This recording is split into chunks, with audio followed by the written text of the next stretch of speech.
Nous en sommes maintenant à la période de questions et de réponses orales et je cède la parole au chef de l'opposition officielle.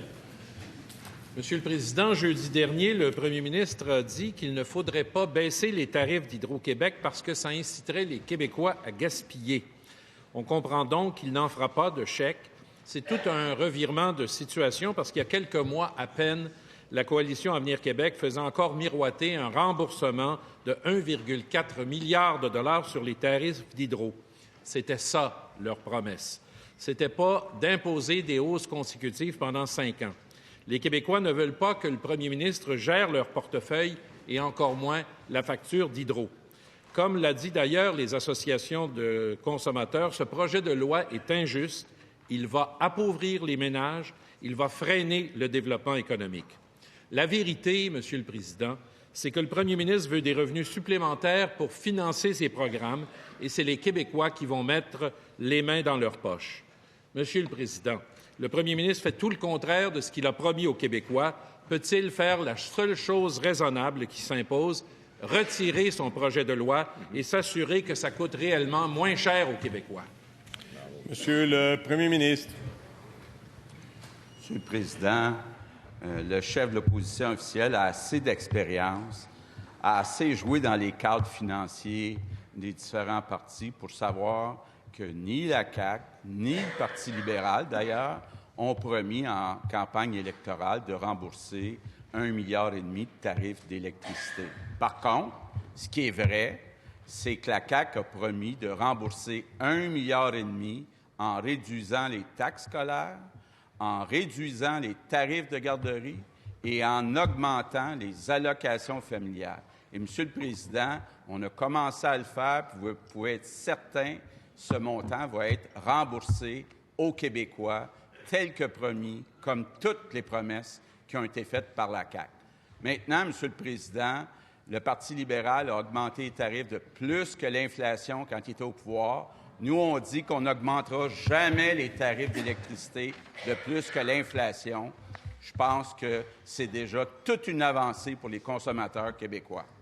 Première complémentaire, Monsieur le chef de l'opposition officielle. Monsieur le premier ministre dit littéralement aux familles, et il va le confirmer d'ailleurs, ça ne vous coûtera pas moins cher pour chauffer votre maison cet hiver parce que vous gaspillez, comme si nos familles laissaient leur lumière allumée pour le plaisir. Je tiens à rappeler au premier ministre qu'il n'est pas le porte-parole d'Hydro-Québec. Va-t-il annuler cette hausse caquiste injustifiée et enfin défendre les Québécois contre le monopole d'Hydro-Québec? Premier ministre, s'il vous plaît, vous êtes le seul à avoir la parole. Oui, Monsieur le Président. La hausse caquiste, comme le dit le chef de l'opposition officielle, ça sera l'année prochaine zéro. Zéro, je retiens zéro. Les années suivantes, ça sera l'inflation. Monsieur le Président, je serais gêné, moi, j'avais été dans un gouvernement libéral qui a augmenté les tarifs d'électricité de 2-3 fois l'inflation, de venir reprocher au gouvernement de limiter les augmentations à l'inflation. Comment peut-il justifier de tels propos? Deuxième complémentaire, vous êtes le seul à avoir la parole, Monsieur le chef de l'opposition officielle.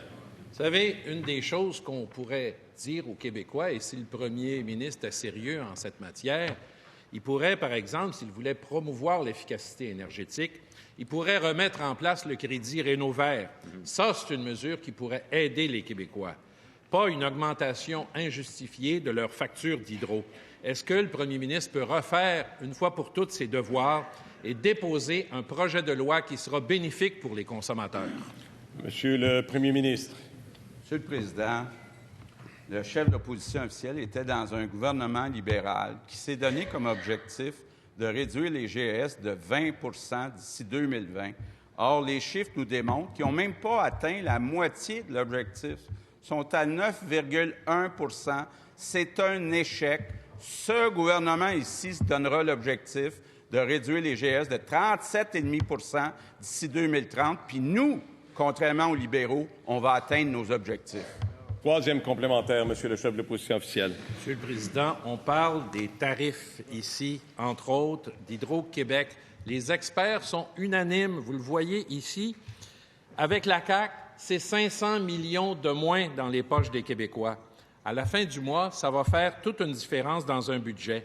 Le premier ministre doit retirer son projet de loi. Tout le monde est unanime. Pourquoi vous refusez le gros bon sens? Pourquoi vous vous entêtez à enrichir Hydro-Québec? Monsieur le Premier ministre. Monsieur le Président, c'est impossible de prévoir, comme le fait le chef de l'opposition officielle, les augmentations de chacune des 5 prochaines années.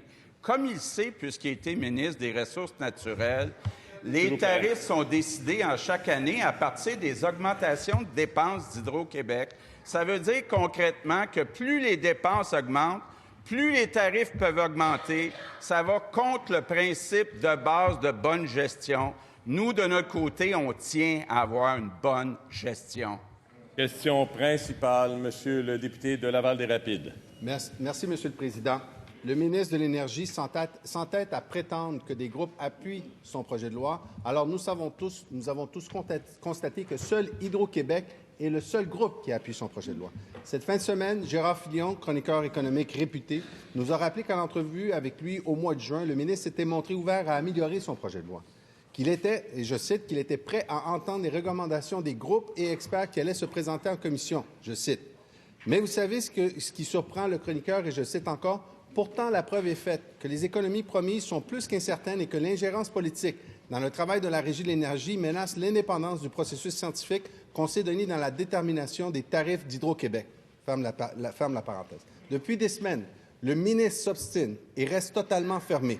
Monsieur le Président, à la veille d'une semaine de pause parlementaire, j'invite le ministre à conclure sa réflexion et à faire la seule chose raisonnable, retirer son projet de loi.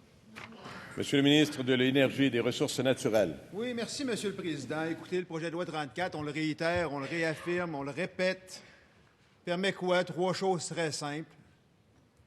Dès la première facturation de 2020, il y aura un retour minimal de 500 millions à l'ensemble de la clientèle d'Hydro-Québec. Pour l'année 2020, il y aura un gel de tarifs pour toute l'année, c'est-à-dire à même consommation, même prix. Et par la suite, ça sera une inflation pendant les 4 prochaines années, jusqu'à temps qu'on retourne, en fin de compte, à cause tarifaire dans le processus aux 5 ans.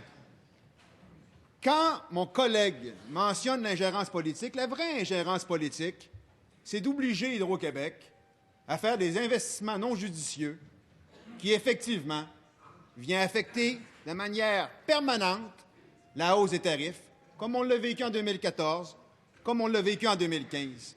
Nous, on travaille pour la clientèle. Nous, on travaille pour les citoyens. Nous, on travaille pour la prévisibilité. Et comme le mentionnait le premier ministre, l'autre chose hyper importante du PL 34, c'est un changement de culture chez Hydro-Québec pour augmenter sa performance. Dorénavant, ils connaîtront leurs revenus et ça sera à eux de faire la meilleure performance en réduction de coûts pour donner le meilleur rendement de dividendes. Première complémentaire, Monsieur le député de Laval-des-Rapides. Après avoir ignoré l'avis de la quasi-totalité des groupes qui sont venus en commission parlementaire en fin de semaine, c'est un expert de plus qui a exprimé son opposition. Selon le professeur Normand Mousseau, et je cite, « La solution proposée dans ce projet de loi représente non seulement un recul dans la transparence et la bonne gouvernance, mais comporte aussi des inconvénients majeurs pour la population du Québec. » Fin de la citation. Combien de fois le ministre devra-t-il se faire dire qu'il a tort avec son projet de loi et qu'il doit le retirer? Monsieur le ministre de l'Énergie et des Ressources naturelles.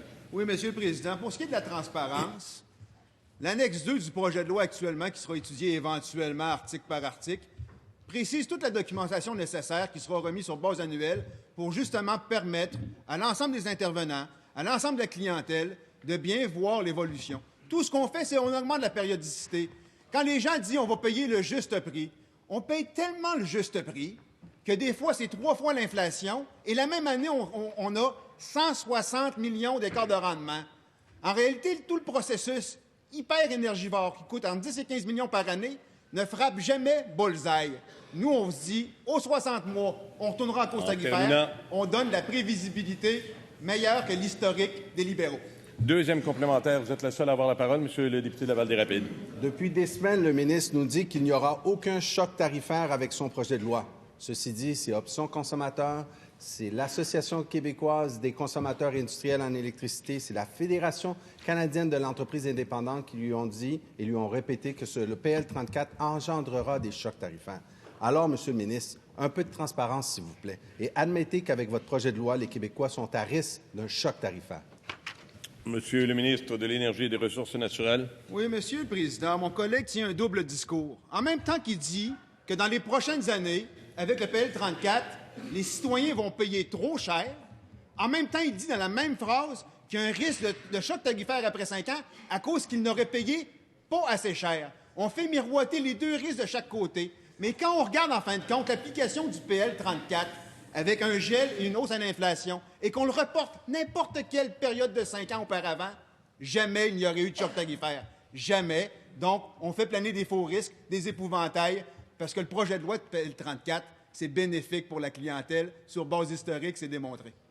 Question principale, Monsieur le député de Lapinière. Hier, Monsieur le Président, et encore aujourd'hui, personne n'en revient de la déclaration du ministre de l'Environnement selon lequel on n'a pas besoin d'études pour savoir si le troisième lien est bénéfique pour l'environnement. Quand même. Pourtant, je cite le député de la Pelletrie, alors dans l'opposition en 2016, la CAQ exige que les libéraux dévoilent toutes les études. Je cite le ministre des Transports cet été à propos de ces mêmes études. C'est important d'avoir tous les outils en main pour me présenter au BAP dans 1 an et demi. On se demande même si la CAQ n'a pas trouvé un nouveau truc pour ne pas déposer les études. On n'en commande pas, mais ils en ont commandé. Alors, si la transparence est vraiment une valeur à la CAQ, ce qui est une grande question, est-ce qu'on peut avoir deux choses? 1, la liste des études qu'elle a commandées. 2, quand il a l'intention de les rendre publiques. Monsieur le ministre des Transports. Monsieur le Président, on sait que depuis le départ de Sébastien Proulx, le Parti libéral, les députés de Lapinière en tête essaient de saboter le projet de tunnel Québec-Lévis. C'est un projet important pour la mobilité durable aussi. C'est un projet important qui suit son cours. Je l'ai mentionné au printemps dernier que ce projet allait être un tunnel. On avait étudié différents scénarios. J'ai dit que la prochaine étape, ça allait être aussi un BAP qui va suivre aussi pour ce projet important, les coûts reliés à ce projet. En temps et lieu, nous allons énumérer, encore une fois, ces informations importantes. Je répète pour tout le monde ici, ce tunnel Québec-Lévis, il y aura du transport en commun. Je l'ai répété maintes et maintes fois, pour boucler la boucle entre Lévis et Québec, à l'est et à l'ouest, on doit s'assurer d'offrir un service de transport en commun important pour toutes ces personnes qui attendent, encore une fois, avec le réseau structurant et le projet de transport en commun du côté de Lévis, un service adéquat pour changer, encore une fois, le comportement des gens et possiblement laisser un véhicule, si les propriétaires et les citoyens en possèdent 2 à la maison, pour, encore une fois, changer ces comportements importants qui sont en lien direct avec notre politique de mobilité durable. Première complémentaire, Monsieur le député de Lapinière. Franchement, Monsieur le Président, je ne m'attendais pas à une réponse. Je ne m'attendais pas à ça, mais est-ce que la question pouvait être plus simple? Une simple liste de titres, de sujets, d'échéanciers simples. Mais il y a une manière de sortir de ça. Est-ce qu'on va pouvoir enfin faire la lumière là-dessus et entendre en commission parlementaire le directeur du bureau de projet du troisième lien, oui ou non? Monsieur le ministre des Transports. Monsieur le Président, le député de Lapinière, tout comme les membres du Parti libéral, sont frustrés parce que ce projet avance plus rapidement qu'eux ne l'ont fait avec tous les ministres des Transports qui ont été au gouvernement de 2014 à 2018. Alors, je répète encore une fois, ce bureau de projet a été mis en place avec les gens du pont de l'île d'Orléans, avec le tunnel Québec-Lévis. On fait tout le processus en bonne et due forme qui va être mis de l'avant pour être capable de donner toutes les informations en temps et lieu. J'ai annoncé que ce sera un tunnel au printemps dernier. J'annoncerai dans la prochaine année les coûts. Il y aura, oui, un exercice environnemental important qui va répondre à un processus aussi pour le MAPAC, pour protéger les terres agricoles sur la partie de la rive nord. Merci. Deuxième complémentaire, Monsieur le député de Lapinière. Monsieur le Président, même le président du Conseil du Trésor a eu des doutes. Vous savez, là, celui qui a quitté la politique par manque de transparence du gouvernement et qui est revenu, et que je cite en décembre 2018, c'est certain que tant qu'on n'a pas les études pour le faire, on ne le fera pas. Alors, entre l'environnement et le Trésor, faut des études ou il n'en faut pas? La transparence, vous y croyez ou vous y croyez pas? N'importe qui peut répondre. Monsieur le ministre des Transports, vous êtes le seul à avoir la parole en ce moment. Merci. En termes de transparence, je pense qu'on n'a pas de leçon à recevoir du côté du Parti libéral du Québec qui est au pouvoir pendant 5 ans. Encore une fois, je vois 15 ans, oui. Certaines frustrations que ce projet avance. Ce projet est attendu pour les gens de Québec, pour les gens de Lévis, pour tout l'Est du Québec. C'est un projet qui va être, encore une fois, important pour le transport en commun, assurer une boucle importante entre le transport de Lévis et le réseau structurant de Québec avec des connexions à l'Est et à l'Ouest. Et en temps et lieu, on dévoilera les informations de coûts et tout ce qui est le processus environnemental du BAT. Question principale. La parole n'appartient qu'au député de Jonquière. Oui, Monsieur le Président, depuis le dépôt du projet de loi 34 sur l'affaiblissement des pouvoirs de la Régie de l'énergie, Hydro-Québec tente par tous les moyens de soustraire au processus transparent d'établissement des tarifs pour l'année 2020-2021. La semaine passée, sentant la soupe chaude à cause du Front commun des groupes et des partis d'opposition, Hydro-Québec a sorti l'artillerie lourde. Elle a annoncé qu'elle refusait de déposer ses états financiers. Elle a remis en doute l'impartialité de 3 commissaires. Elle a même menacé d'entreprendre des recours judiciaires. C'est du jamais vu devant la Régie. Par ces manœuvres, il nous apparaît évident qu'Hydro-Québec cherche juste à gagner du temps pour éviter d'ouvrir ses livres devant la Régie. Est-ce que le ministre de l'Énergie, qui est responsable d'Hydro-Québec, peut remettre la société d'État à l'ordre et lui demander de déposer sans délai sa demande tarifaire devant la Régie, telle que prévue par la loi actuelle, Monsieur le Président? Monsieur le ministre de l'Énergie et des Ressources naturelles. Oui, merci, Monsieur le Président. J'ai pris connaissance, effectivement, de la demande déposée par divers groupes auprès de la Régie de l'énergie. J'ai également compris et pris connaissance des commentaires émis par Hydro-Québec par rapport à ce volet-là qui pourrait être étudié effectivement par la Régie.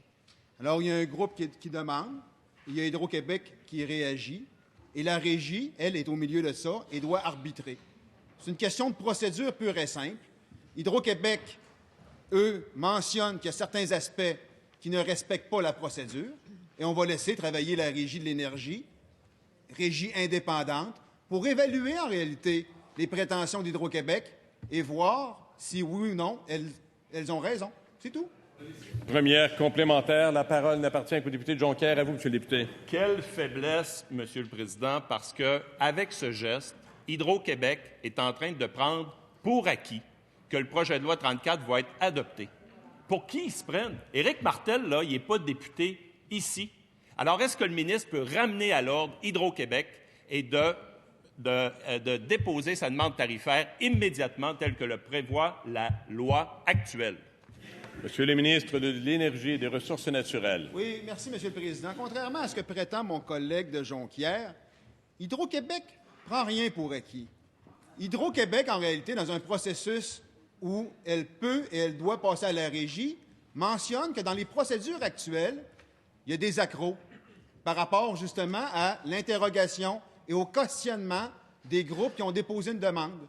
Alors, Hydro-Québec fait valoir ses droits face à un tribunal administratif, et le tribunal administratif va trancher à la lumière des exposés, à la fois des groupes demandeurs et d'Hydro-Québec. Deuxième complémentaire, Monsieur le député de Jonquière. Oui, c'est gênant, Monsieur le Président, parce que Hydro-Québec a écrit le projet de loi. Hydro-Québec se protège de la Régie. Puis là, Hydro-Québec, il brime le privilège parlementaire.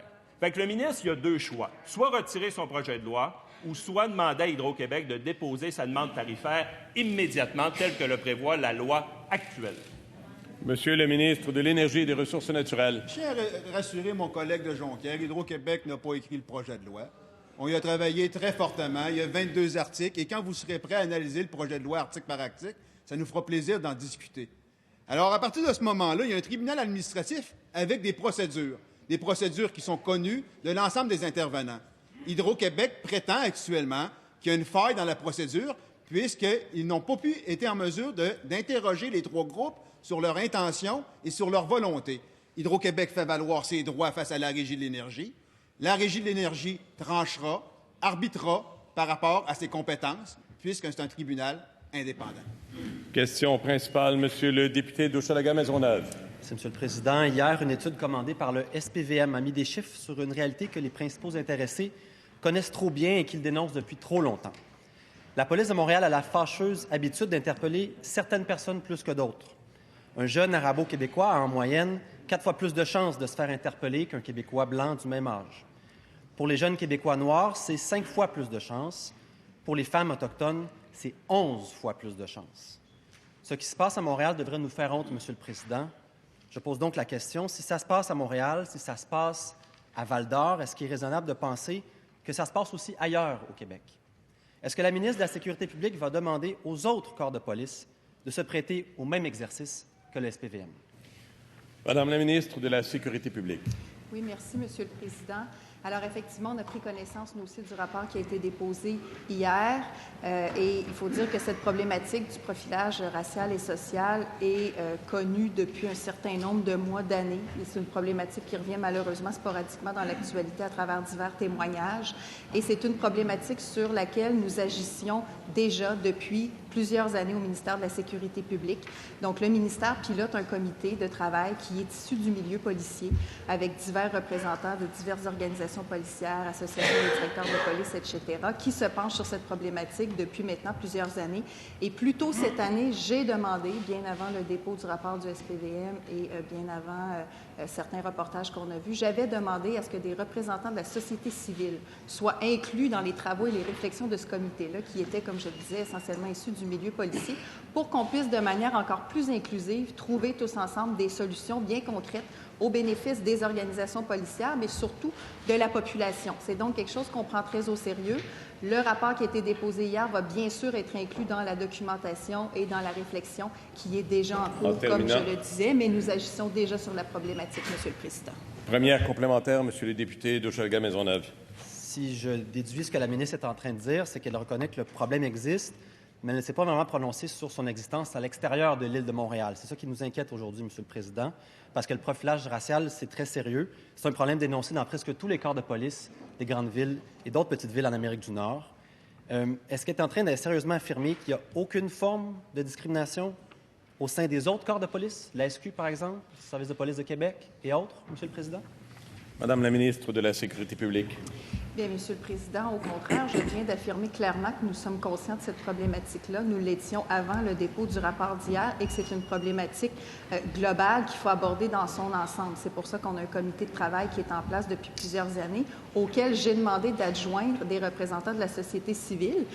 Et je pensais que ce serait quelque chose qui serait bien reçu de la part de Québec solidaire, puisque je pense qu'on doit avoir une réflexion qui est plus inclusive que strictement limitée au milieu policier. On est aussi en train d'organiser avec l'École nationale de police un séminaire sur le profilage racial et social qui se tiendra au printemps prochain. Et donc, nous sommes vraiment en action, Monsieur le Président, depuis déjà plusieurs mois pour trouver des solutions et mieux orienter les actions des organisations policières. Deuxième complémentaire, Monsieur le député. 2 semaines, 2 rapports, un même constat. Certains Québécois sont moins égaux que d'autres. Le rapport du SPVM vient de confirmer noir sur blanc que la discrimination systémique existe au Québec. Une police moderne, c'est une police qui ne discrimine pas.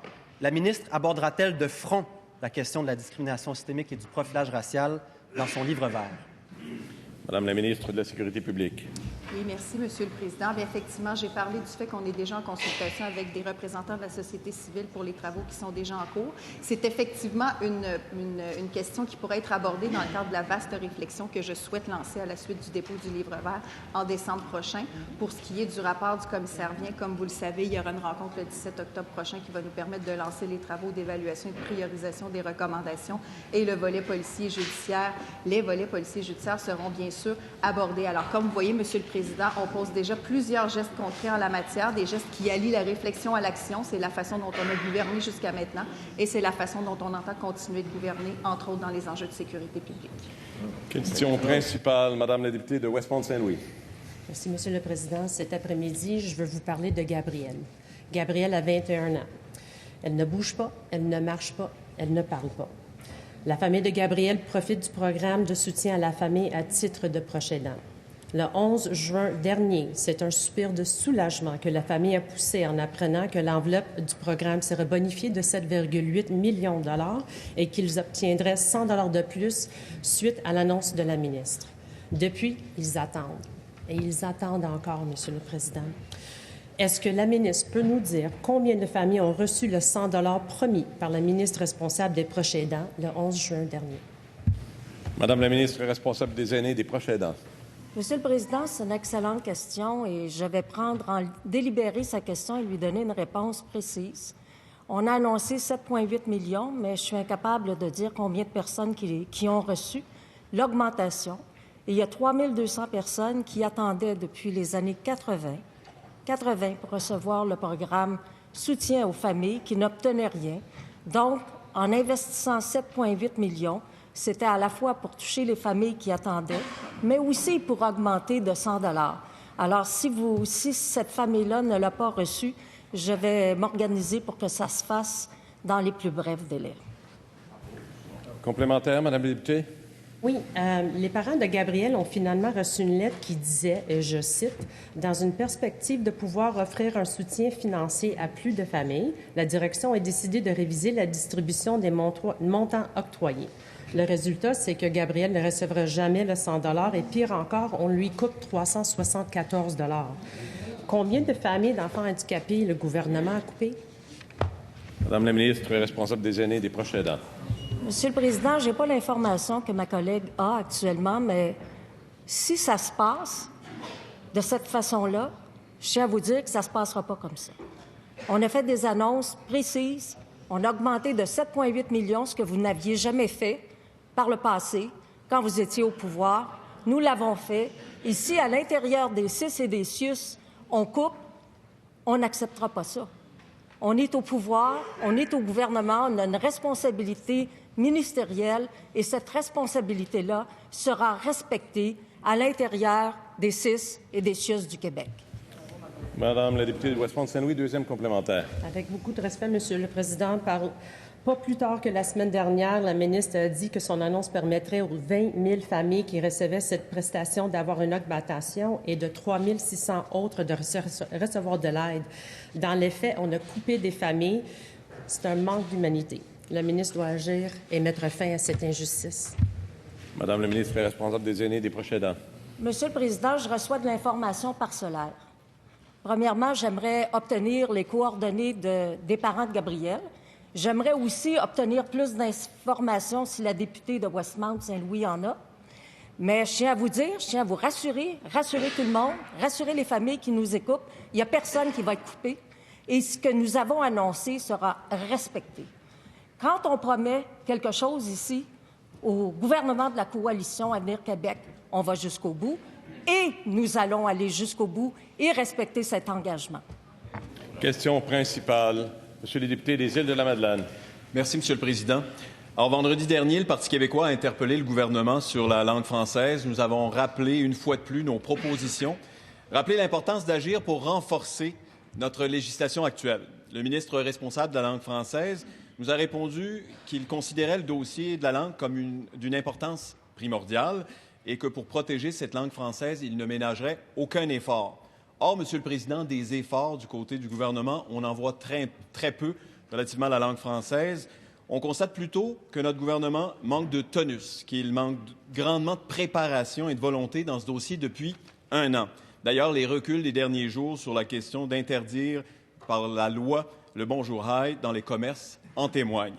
Malgré les déclarations d'amour et d'intention, malgré les demandes insistantes et plusieurs motions que nous avons déposées depuis 12 mois et votées à l'unanimité, c'est toujours le statu quo. Monsieur le Président, je rappelle au gouvernement qu'un remaniement ministériel, ça ne remet pas le compteur à zéro. Monsieur le ministre responsable de la langue française. Alors, Monsieur le Président, je remercie le député des Îles-de-la-Madeleine pour sa question. Et pour y répondre, écoutez, depuis que ma collègue, la ministre de la Culture, avait le dossier depuis l'an passé, il y a du travail qui a été effectué. Il y a plusieurs groupes qui ont été rencontrés et je poursuis le travail qu'elle a débuté. Et au cours des prochaines semaines, au cours des prochains mois, vous pourrez voir le contenu du travail que nous aurons effectué, à la fois par le biais de la ministre de la Culture et par la suite avec le dossier qui m'a été confié. Il y a une chose que je peux assurer, Monsieur le Président, à cette Chambre, c'est qu'au niveau de la protection, de la valorisation, de la promotion de la langue française, il va y avoir des actions concrètes qui seront faites par ce gouvernement. Pendant trop longtemps au Québec, pendant trop longtemps, le Parti libéral ne s'est pas préoccupé de la protection et de la promotion de la langue française. Nous allons agir et présentement, je réfléchis aux différentes options. Et vous pouvez être certain que je vais arriver avec une proposition costaude qui va faire en sorte de réussir, en collaboration avec vous, je l'espère, et avec l'ensemble des collègues de cette Assemblée, à mettre au goût du jour la Charte de la langue française ainsi que les autres mesures appropriées. Première complémentaire, Monsieur le député des Îles-de-la-Madeleine. Merci, Monsieur le Président. Alors, le ministre responsable de la langue française a beau jeu de blâmer les libéraux pour leur immobilisme. Nous avions déposé un projet de loi, le projet de loi 14, et c'était déjà allé trop loin pour le groupe parlementaire de la CAQ. Mais malgré tout, je veux bien croire à sa bonne foi, il faut agir. La question, c'est agir avec célérité et rapidement, et agir à quel endroit? Est-ce que le ministre est prêt à mettre de l'avant notre proposition pour assujettir les entreprises de 25 à 49 employés? Monsieur le ministre responsable de la langue française. Oui, Monsieur le Président, vous savez, ce qui est important, c'est de bien faire le travail, de prendre le temps pour bien faire le travail. Monsieur le Président, je vous garantis que nous aurons des propositions très prochainement. J'ai entendu les propositions lors de l'interpellation du député des Îles-de-la-Madeleine. Parmi certaines propositions, il y avait des bonnes idées et j'aurai l'occasion de m'en inspirer, comme j'aurai l'occasion de m'inspirer du rapport de ma collègue d'Iberville qui a été présenté, parce que nous, dès le départ, on a voulu s'assurer de faire la promotion et la valorisation de la langue française. Monsieur le Président, dans les actions que nous avons entreprises au ministère de l'Immigration, on s'est assuré d'élargir l'accès aux cours de francisation. On a investi de l'argent, on a créé des allocations à temps partiel pour faire en sorte que les personnes migrantes aient la possibilité d'apprendre le français. Ça, ce sont des actions concrètes. Pour la suite, bien, soyez patient. Deuxième complémentaire, Monsieur le député des Îles-de-la-Madeleine. Merci, Monsieur le Président. Malheureusement, on est impatient parce que depuis un an, ça n'a pas bougé. Le ministre de la langue française nous a dit vendredi, et il semble le répéter aujourd'hui encore, que tout est sur la table. Le problème, c'est qu'on n'a rien à se mettre sous la dent. Alors, Monsieur le Président, est-ce qu'aujourd'hui, le ministre, s'il reconnaît qu'il faut promouvoir et protéger la langue française, peut-il reconnaître que ça passe par des modifications à la charte de la langue française et peut-il s'engager à appuyer la motion que nous allons déposer en ce sens tout à l'heure? Monsieur le ministre responsable de la langue française. Monsieur le Président, il y a des actions concrètes qui ont été posées. À titre de ministre de l'Immigration, on a enlevé le plafond de 5 ans pour suivre des cours de français. Parce qu'il y avait plusieurs personnes immigrantes qui n'avaient pas accès à ces cours-là parce que leur réalité familiale faisait en sorte que quand ils arrivaient au Québec, bien, ils devaient travailler, ou ils devaient étudier, ou ils devaient s'occuper de leur famille. On a enlevé ce plafond-là. On a mis la moitié du budget du ministère de l'Immigration dans les nouveaux crédits, 70 millions sur 146 en matière de francisation. Monsieur le Président, le député nous dit qu'il n'y a rien sur la table. Je lui dis, le dîner n'est pas encore servi, mais il sera servi très bientôt et il aura de la nourriture pour en manger énormément. Monsieur le Président, ce qui est important, c'est de s'assurer qu'on fasse les bonnes réformes et nous ferons des réformes. Question principale. Madame la députée de Verdun, vous êtes la seule à avoir la parole. Nous sommes tous attentifs, s'il vous plaît. Merci, Monsieur le Président. Nos médias traversent une crise liée à l'émergence des géants du Web qui accaparent 80 des revenus publicitaires qui, auparavant, étaient destinés aux médias québécois. Mais le plus grave problème, c'est l'iniquité fiscale entre ces géants du Web que sont Facebook et Google, qui ne payent pas de taxes ni d'impôts au Québec, contrairement à nos médias. On appelle ça de la concurrence déloyale. Après des mois de tergiversation, qu'est-ce qui a été annoncé? Une aide destinée uniquement aux journaux. Rien pour les agences de presse comme la presse canadienne. Rien pour les journalistes radio et les journalistes de télé. Une solution inéquitable. Décevant puisque durant les consultations sur l'avenir des médias, tout le monde a plaidé pour que l'ensemble de la filière médiatique soit soutenu, incluant télé et radio. La ministre de la Culture peut-elle s'engager aujourd'hui à étendre ce crédit d'impôt à l'ensemble des médias québécois? Oui ou non, c'est une question d'équité. Madame la ministre de la Culture et des Communications. Merci beaucoup, Monsieur le Président. La semaine dernière, notre gouvernement a posé un geste important, un geste fort pour protéger un des piliers de notre démocratie qui était ébranlé depuis des années, une bonne dizaine d'années. Aucun gouvernement ne s'était attaqué à cette problématique et ce pilier de notre démocratie, c'était l'information. Le droit à l'information pour chaque citoyen à la grandeur du Québec. Et nous avons travaillé très sérieusement. Nous savons qu'il y a une commission parlementaire qui travaille de son côté. Elle n'est pas encore terminée. Mais nous avons travaillé de notre côté parce qu'il y avait urgence compte tenu des déboires financiers du groupe Capital Média. Et ces gens qui veulent reprendre ces journaux avaient besoin de prévisibilité. C'est ce que nous avons fait, mes collègues, le ministre des Finances, le ministre de l'Économie et moi-même, travailler pour donner de la prévisibilité. Nous avons mis sur la table des mesures fortes, des mesures importantes qui ont été demandées pratiquement par l'unanimité des groupes qui sont passés devant cette commission parlementaire. Nous avons agi d'abord, et je le répète, et avant tout, pour la presse écrite. C'est ce que nous avons fait. Et durant la conférence de presse que nous avons tenue la semaine dernière, j'ai spécifiquement mentionné que nous agissons pour le moment pour la presse écrite. Première complémentaire, Madame la députée de Verdun. Facile, oui ou non. Appelé à commenter, le ministre des Finances a expliqué que le crédit d'impôt ne s'adresse qu'aux médias écrits parce que, et je vais le citer, ils sont la source de l'information générale de qualité. Fin de la citation. C'est insultant pour les journalistes radio et télé. Le ministre des Finances a aujourd'hui l'occasion de se tourner vers la tribune de la presse, d'amender son propos, mais surtout d'annoncer qu'il va élargir son crédit d'impôt pour couvrir l'ensemble des journalistes. Madame la ministre de la Culture et des Communications. Alors, tel que je l'ai mentionné la semaine dernière, c'est un premier pas très important pour la presse écrite. Il n'est pas exclu que les autres médias soient touchés par de nouvelles mesures, puisque, comme je l'ai dit et je le répète, il n'y a rien de nouveau ici, le mandat de la commission parlementaire allait plus loin que la presse écrite. C'était l'avenir des médias d'information.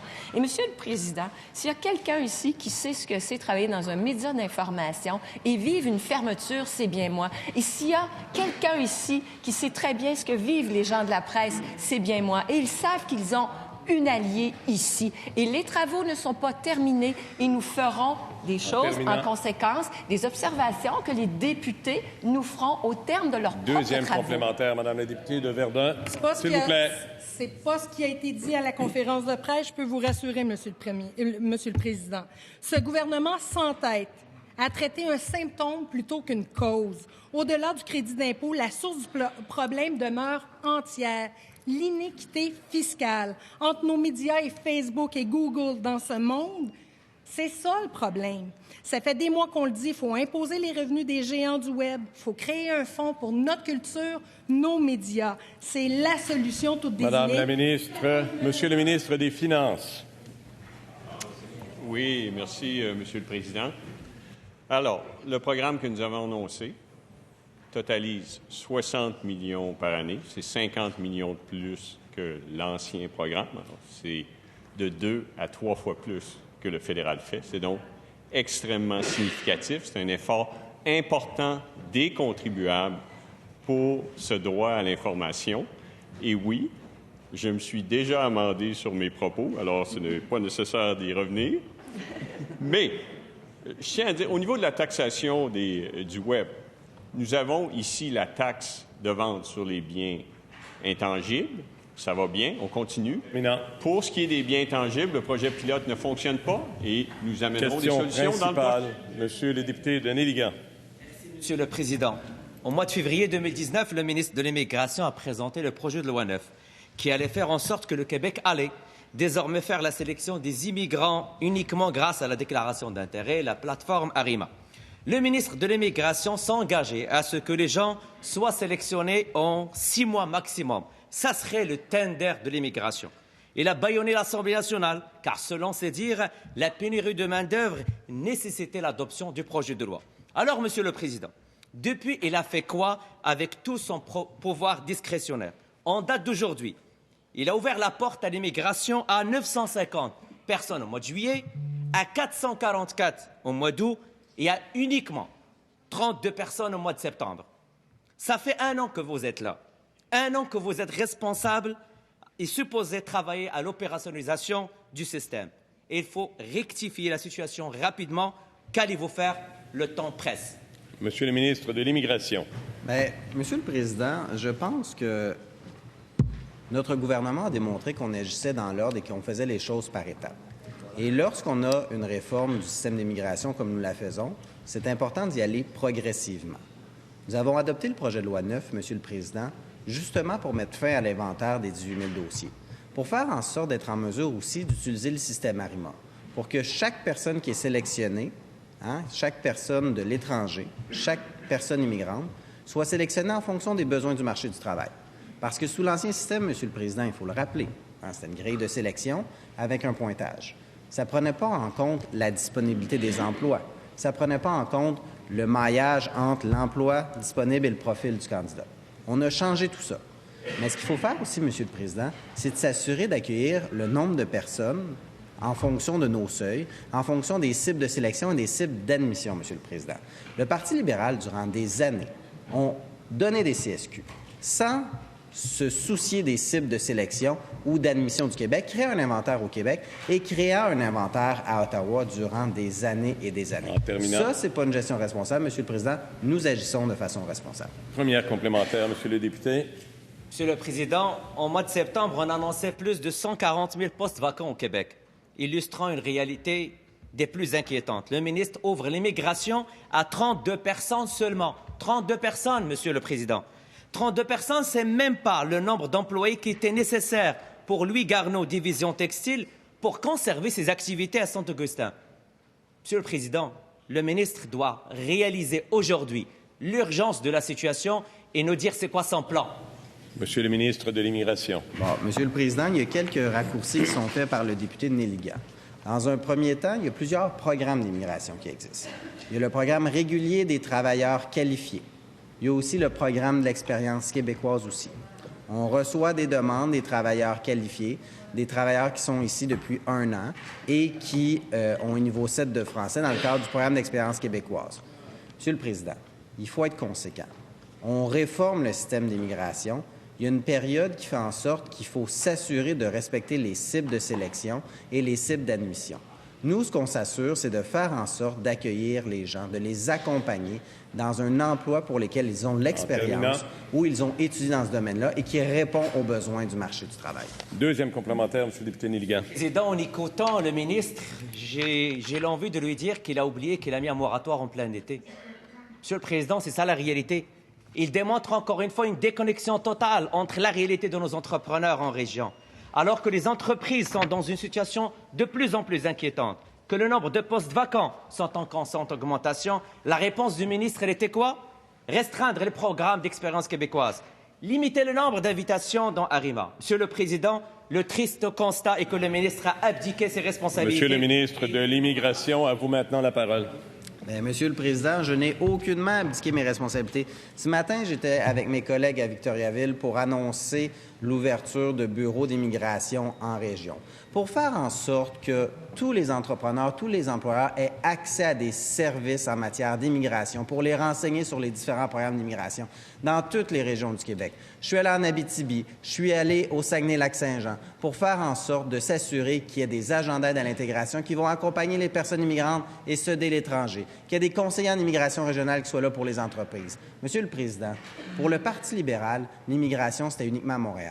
Moi, je pense, puis le gouvernement pense qu'il faut s'assurer que sur l'ensemble du territoire québécois, on réponde aux besoins de main-d'œuvre et ça passe notamment par l'immigration. Question principale, Madame la députée de Saint-Laurent. Quand j'entends le leader du gouvernement dire ce qui est important, c'est de prendre son temps pour bien faire le travail aujourd'hui, je suis d'accord avec lui. Puis j'aimerais ça qu'il dise les mêmes mots, mais à son collègue, le ministre de l'Éducation. Parce que dans le dossier des maternelles 4 ans, ça nous a pris 3 semaines à faire entendre raison au ministre de l'Éducation que oui, les milieux défavorisés, c'est important.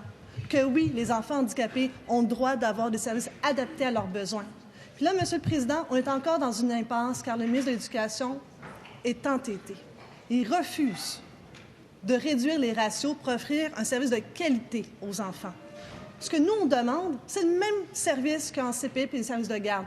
Un enseignant pour un maximum de 10 enfants. C'est juste ça qu'on demande. Est-ce que le premier ministre peut intervenir? Parce que c'est quand même lui, après tout, qui a mis une énorme pression sur son ministre. Aidez-le, s'il vous plaît, pour le bien de tous les enfants.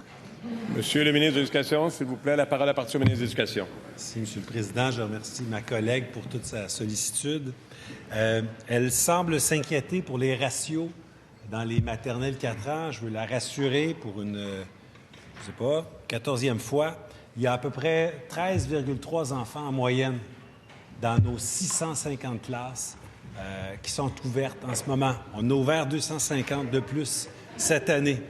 Et on a une enseignante dont le travail est épaulé par une éducatrice à l'enfance ou une technicienne en éducation spécialisée. Donc, on a un ratio qui revient à peu près à un adulte pour environ 7,5 enfants. On va dire 8.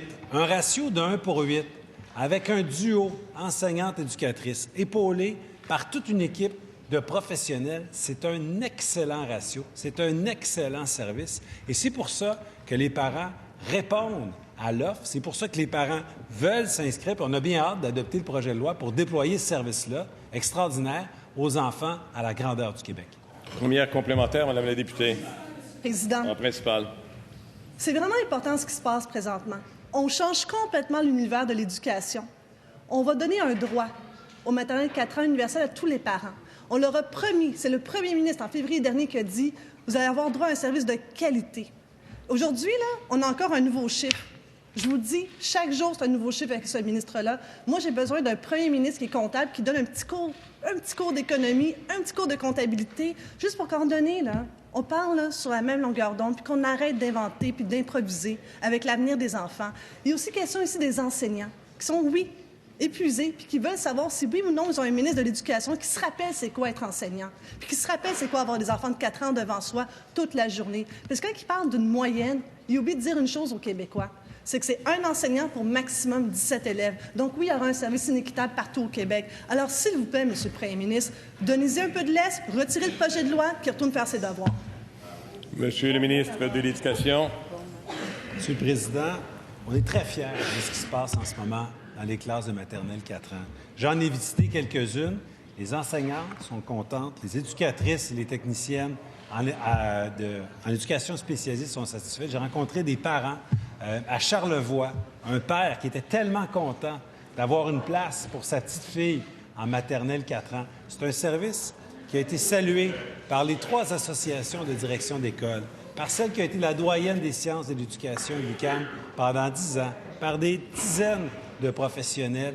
Des milliers de parents ont fait le choix de la maternelle 4 ans. Plus de 5000 familles ont fait le choix de la maternelle 4 ans cette année parce qu'on leur a offert ce choix-là. Il serait peut-être le temps que ma collègue cesse les entourloupettes, les astuces, les moyens d'étirer le débat et qu'on puisse adopter le projet de loi pour le bénéfice de tous les enfants du Québec. S'il vous plaît, non, je vais vous demander encore une fois de faire attention aux propos que vous utilisez. Vous le savez comment ça fonctionne. Alors, encore une fois, Monsieur le ministre, on doit être prudent dans vos propos. Ceci met fin à la période de questions et de réponses orales. Merci à tous.